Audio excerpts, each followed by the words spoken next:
السلام عليكم ورحمة الله تعالى وبركاته. في هذا الفيديو سوف تتعرفون على أسماء رؤساء الحكومات المغربية منذ الاستقلال حتى اليوم، أسماءهم ومهنتهم وأحزاب التي ينتمون إليها. فمرحبا بكم. عزيز أخنوش رئيس الحكومة المغربية، مهنته رجل أعمال، حزبه التجمع الوطني للأحرار. سعد الدين العثماني، مهنته دكتور نفسي، الحزب حزب العدالة والتنمية. عبد الإله بن كيران، المهنة أستاذ الفيزياء، الحزب العدالة والتنمية. كتوضيح، ففي سنة 2012 تم تغيير الدستور المغربي، فبمقتضيات هذا الدستور الجديد تم تغيير اسم الوزير الأول باسم رئيس الحكومة المغربية. فمن 2012 إلى اليوم تم تغيير هذا الاسم باسم رئيس الحكومة. عباس الفاسي، من سنة 2007 إلى 2011 مهنته محامي، الحزب حزب الاستقلال. إدريس جطو، من 2002 إلى 2007 مهنته رجل أعمال، الحزب ليس له حزب، تم تعيينه من طرف جلالة الملك.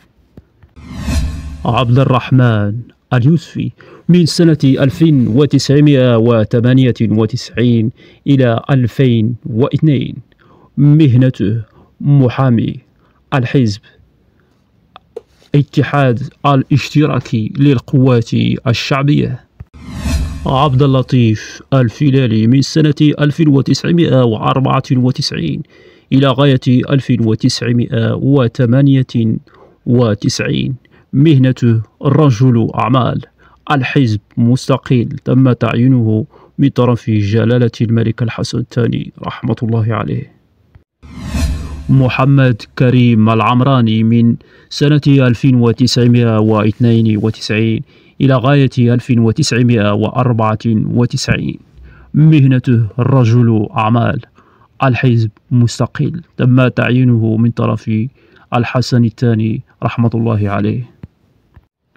عز الدين العراقي، من سنة 1986 إلى غاية 1992 مهنته طبيب، الحزب تم تعيينه من طرف جلالة الملك الحسن الثاني رحمة الله عليه، ليس له حزب، مستقل.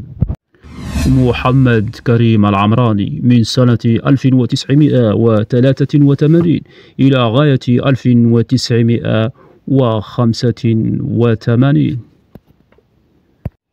المعطي بوعبيد، من سنة 1979 إلى غاية 1983 مهنته محامي، الحزب الاتحاد الدستوري.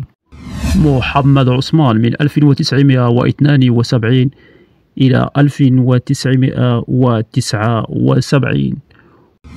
أحمد العراقي، من 1969 إلى غاية 1971 مهنته طبيب، الحزب حزب الاستقلال.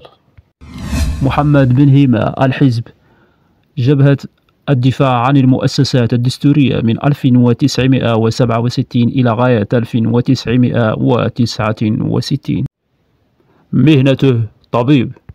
عبد الله إبراهيم، من 1958 إلى غاية 1960 مهنته أستاذ، الحزب حزب الاستقلال. أحمد بن لفريج، مهنته أستاذ، الحزب حزب الاستقلال. البكاي بن مبارك الهبيل، من 1956 إلى غاية 1958 1952 تم تعيينه من السلطان محمد الخامس.